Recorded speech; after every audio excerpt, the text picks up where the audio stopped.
ফরাইছে blood গ্রুপের classification আছে, ঠিক আছে। তাহলে এখানে ব্লাড গ্রুপিংয়ে আমরা দুই ধরনের ব্লাড গ্রুপ করি, দুই ধরনের blood group, ABO blood group আর আরএস ব্লাড গ্রুপ, দুইটা মিলে হচ্ছে আমাদের ব্লাড গ্রুপ।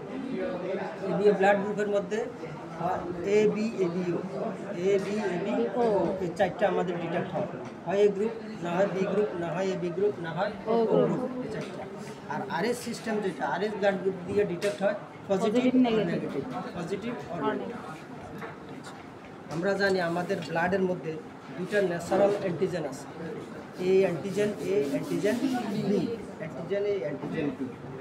এটা হলো এবিও সিস্টেমে অ্যান্টিজেন এ, অ্যান্টিজেন বি। আমাদের এখানে কেমিক্যাল হচ্ছে তিনটা, কেমিক্যাল কয়টা? তিনটা। এটার নাম হচ্ছে অ্যান্টি এ, এটা অ্যান্টি বি, এটা অ্যান্টি ডি। অ্যান্টি মানে এখানে অ্যান্টিবডি, অ্যান্টি মানে অ্যান্টিবডি। অ্যান্টিবডির আরেকটা নাম অ্যাগ্লুটিনিন, অ্যাগ্লুটিনিন অ্যান্টিবডি। তাহলে এটা হচ্ছে ওই যে আমাদের ব্লাডের মধ্যে অ্যান্টিজেন এই আছে, তার এগেনস্টের অ্যান্টিবডি এ।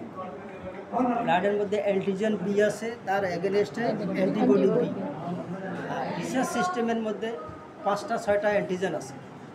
এই অ্যান্টিজেনগুলির মধ্যে সবচেয়ে স্ট্রং অ্যান্টিজেন হচ্ছে অ্যান্টিজেন ডি, এবং এটা ম্যাক্সিমাম মানুষের মধ্যে পাওয়া, ঠিক আছে। বাকি অ্যান্টিজেন আমরা ডিটেক্ট করি না, ওগুলি পাওয়া যায় না মানুষের মধ্যে, রেয়ার। আর কমন হচ্ছে কি অ্যান্টিজেন ডি, এই ওই অ্যান্টিজেন ডি এর অ্যাগেনস্টে অ্যান্টিবডি ডি, ঠিক আছে। এটা আমরা ডিটেক্ট করবো পজিটিভ আর নেগেটিভ। আর এটা হচ্ছে অ্যান্টি এ, এটা অ্যান্টি বি, এটা হলো অ্যান্টি বি। তাহলে এটা হলো আমাদের কেমিক্যাল। আর লাগবে আমাদের নর্মাল স্যালাইন, ঠিক আছে, নর্মাল স্যালাইন লাগবে। আর স্যাম্পল হিসেবে আমাদের লাগবে ব্লাড। তাহলে প্রথম কাজ হচ্ছে আমাদের এখানে আমরা যে মেথডে করবো এটা হচ্ছে স্লাইড মেথড। কোন মেথড? Slide method. তাহলে স্লাইড মেথডে করতে হলে প্রথমে আমি দুইটা স্লাইড নিব, দুইটা স্লাইড নিয়ে এই দুটাকে ক্লিন করব, শুকনা কটন দ্বারা ক্লিন করব, শুকনো কটন দ্বারা ক্লিন করবো। তাহলে ব্লাড গ্রুপের প্রথম ধাপ হচ্ছে স্লাইড নিয়ে স্লাইড ক্লিন করা। দ্বিতীয় ধাপ হচ্ছে স্লাইড দুটাকে লেবেলিং করবো, স্লাইড দুটাকে লেবেলিং করবো। এটাকে 2 ভাগ করবো, আর এই স্লাইডটাকেও 2 ভাগ করবো, ঠিক আছে, 2 ভাগ করবো। তাহলে কয় ভাগ হলো? 2টা স্লাইড, 4 ভাগ। এখানে লিখবো আমি অ্যান্টি এ, এখানে লিখবো অ্যান্টি বি, এখানে লিখবো আমার অ্যান্টি ডি।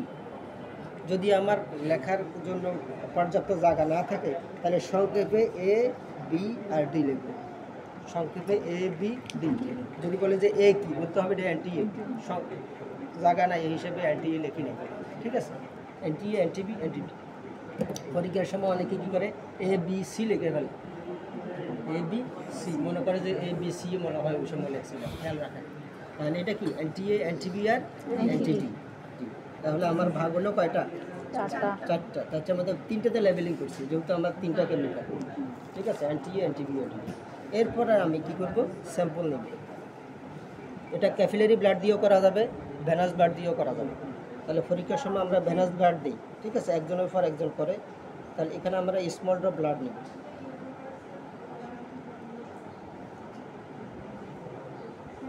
ঠিক আছে, 3 জায়গায় 3 ড্রপ ব্লাড দিলাম। নেওয়ার পরে 3 জায়গায় 3 ড্রপ নর্মাল স্যালাইন দেব। নর্মাল স্যালাইনটা আমি ব্লাড ড্রপের উপরেও দিতে পারি, সাইডেও দিতে পারি। নর্মাল স্যালাইন বেশি দেওয়া যাবে না। আচ্ছা, নর্মাল স্যালাইন দেওয়ার পরে এটা কী করবো? মিক্স করব, ব্লাড এবং নর্মাল স্যালাইন মিক্স করব। এভাবে ছড়াই দিব। এখানে কি ব্লাড এবং নর্মাল স্যালাইন, এখানে শক্ত কিছু আছে? এখানে কি করে বসতেই থাকে 2 মিনিট পর্যন্ত, এটা করবেন না, কারণ এত শক্ত কিছু নাই, জাস্ট স্প্রেড করে দেওয়া, মিক্স করে স্প্রেড করে দেওয়া।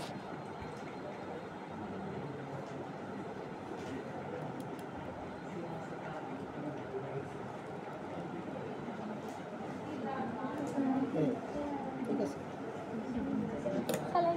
হ্যাঁ। তাহলে নর্মাল স্যালাইনের সাথে মিক্স করে। তাহলে নর্মাল স্যালাইন কেন দিলাম? নর্মাল স্যালাইন ছাড়াও কিন্তু ব্লাড গ্রুপ হবে। ব্লাড আপনার ল্যাবে যে তারা ব্লাড গ্রুপ করে, নর্মাল স্যালাইন ইউজ করে না। নর্মাল স্যালাইন কেন দিলাম? নর্মাল স্যালাইন দেওয়ার উদ্দেশ্য হলো যে ব্লাড ড্রপটা আছে এটার সেল সাসপেনশন তৈরি করলাম, সেল সাসপেনশন। আমি যে ব্লাড গ্রুপ করি এটা হচ্ছে সেল দিয়ে করার কথা। এখানে যে অ্যান্টিবডি আছে এটার সাথে ব্লাড দিব, তাহলে এই অ্যান্টিবডির সাথে রিঅ্যাকশন কে করবে? অ্যান্টিজেন। অ্যান্টিজেনের সাথে রিঅ্যাক্ট করে কি? অ্যান্টিবডি। অ্যান্টিজেন অ্যান্টিবডি রিঅ্যাক্ট হয়, তাহলে এগুলি অ্যান্টিবডি। তাহলে রিঅ্যাকশন করবে কি? অ্যান্টিজেন। অ্যান্টিজেন ব্লাডের কোথায় থাকে? আরবিসি। সেলে থাকে, আরবিসি থাকে, সেলে থাকে। তাহলে এই ব্লাডের আরবিসির সাথে এখানে সিরাম আছে না, প্লাজমা আছে না, প্লাজমাতে কি থাকে? অ্যান্টিবডি। প্লাজমাতে অ্যান্টিবডিও থাকে। তাহলে আমার শুধু সেল নিলেই হতো, কিন্তু সেলের সাথে এখানে কি আছে? প্লাজমাও আছে। তাহলে এই কারণে প্লাজমা যাতে ডিস্টার্ব না করে, প্লাজমার কোনো অ্যান্টিবডি যাতে ডিস্টার্ব না করে, এই কারণে এটা সেল সাসপেনশন বানায়, একটু ডাইলিউট করে দেয়। যদি কোনো অ্যান্টিবডি থাকে এটাকে কী করে দেয়? ডাইলিউট করে দেয়। ডাইলিউট করে দিলে ওই অ্যান্টিবডিটার কোনো সমস্যা করে না, ওই সেলগুলি রিঅ্যাকশন করে, সেলের অ্যান্টিজেন রিঅ্যাকশন করে এক। আর normal saline isotonic, blood isotonic, react করার কথা না, কথা। কিন্তু যদি দেখেন যে রিঅ্যাকশন হয়ে গেছে, তাহলে তার হিমোলাইটিক অ্যানিমিয়া আছে, হিমোলাইটিক ডিজিজ আছে, ঠিক আছে? ওটাও দেখার জন্য আমরা নর্মাল স্যালাইন ইউজ করি।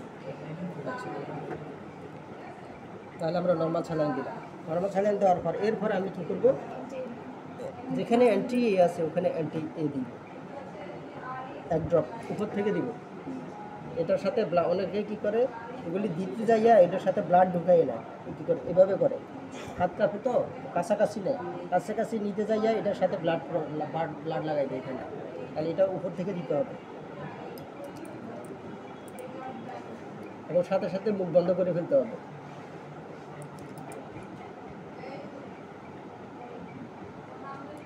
সাথে সাথে মুখটা বন্ধ করে ফেলবেন, কেন? মুখ খোলা অবস্থায় রাখে দিয়ে আবার আপনার হাত লাগাই এটা পড়ে যাবে, পড়ে গেলে কী হয়, সব রিয়েজেন্ট শেষ। তাহলে আমি এখানে কি দিলাম? অ্যান্টি এ, এটাতে অ্যান্টি বি, এটাতে অ্যান্টি বি। এরপরে আবার আমি মিক্স করব। মিক্স বেশি একটা জাস্ট একটু স্প্রেড করে দিই। এখানে আর এক কর্নার দুইবার ইউজ করা যাবে না, কারণ যেহেতু আমি রিয়েজেন্ট দিয়ে দিছি anti A, anti B, anti B. এবার আমি হাতে নিয়ে রোটেট করব, এই ঘুরাবো, এটাকে বলা হয় রোটেশন।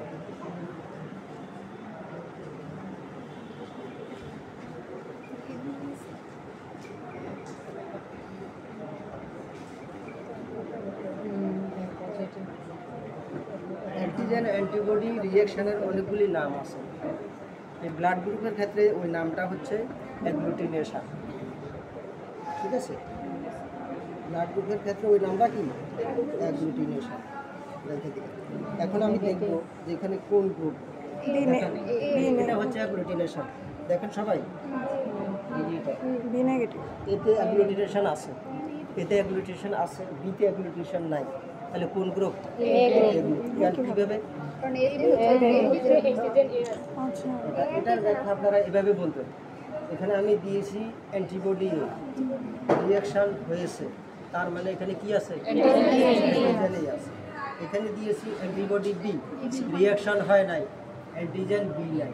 অ্যান্টিজেন এ আছে, বি নাই, কোন গ্রুপে? এ গ্রুপে। এই কারণে এটা এ গ্রুপ। আর এটাতে রিঅ্যাকশন আছে, ঠিক আছে? রিঅ্যাকশন আছে মানে কি? অ্যান্টিজেন ডি আছে, অ্যান্টিজেন ডি আছে, অ্যান্টিজেন ডি থাকলে এটাকে বলি পজিটিভ, না থাকলে বলি।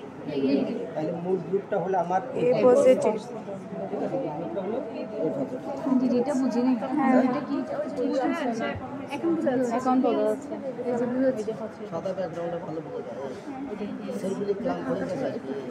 এটা তার মানে এখানে অ্যান্টিজেন লাগবে না, লেট হয়েছে, লেট হলে তো।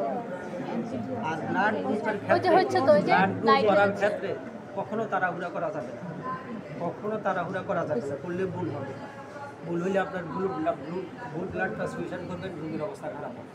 কারণ এই অনেক সময় এই অ্যান্টিজেনগুলো উইক থাকে, রিঅ্যাকশন আসতে সময় লাগে, সব একরকম না, কিছু আছে সাথে সাথে হয়ে যাবে, আর কিছু আছে কি মাঝে মাঝে হবে যেগুলি আসতে দেরি হয়। স্যালাইন কেন দিয়েছি? একটা মধ্যে সেল সাসপেনশন বানানোর জন্য, সেল সাসপেনশন বানানোর জন্য। আর 2 নম্বর হচ্ছে হিমোলাইটিক ডিজিজ আছে কিনা এটাকে চেক দেওয়ার জন্য। হিমোলাইটিক ডিজিজ আছে কিনা এটাকে চেক দেওয়ার জন্য আমরা নর্মাল স্যালাইন দিয়ে সেল সাসপেনশন বানাই। অরিজিনালি আমাদের যদি একেবারে জেনুইন মেথডে করি তাহলে আমাদের শুধু সেল দিয়ে করার কথা, এটাকে বলা হয় ফরওয়ার্ড ব্লাড গ্রুপিং। আর যদি সিরাম দিয়েও কিন্তু ব্লাড গ্রুপ করা যায়। আপনার এই কেমিক্যাল ছাড়াও ব্লাড গ্রুপ করা যায়। কী দিয়ে ওর সামনে আমরা এই সেলের সাথে কী ব্যবহার করবো? সিরাম ইউজ করবো। সিরাম আর সেলে বিপরীতধর্মী সিরাম সেলের রিয়াকশন দেখা দেয়। এগুলি এই দুটার পরিবর্তে আমি সিরাম ইউজ করতে পারবো, এটাকে বলা হয় রিভার্স ব্লাড গ্রুপ। আর আমরা যেটা করি এটা হচ্ছে ফরওয়ার্ড ব্লাড গ্রুপ। তাহলে আমি এখানে দেওয়ার কথা হলো সেল দিয়ে করার কথা। রক্ত থেকে সেল আলাদা করা যায় কীভাবে? Cell wash, blood wash. ব্লাডটাকে ওয়াশ করি আমরা কি দিয়ে? নর্মাল স্যালাইন দিই।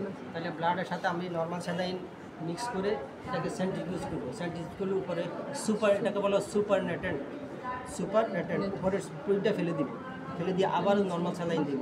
এরপরে আবার মিক্স করে আবার সেন্ট্রিফিউজ করবো, করে উপরটা ফেলে দিব।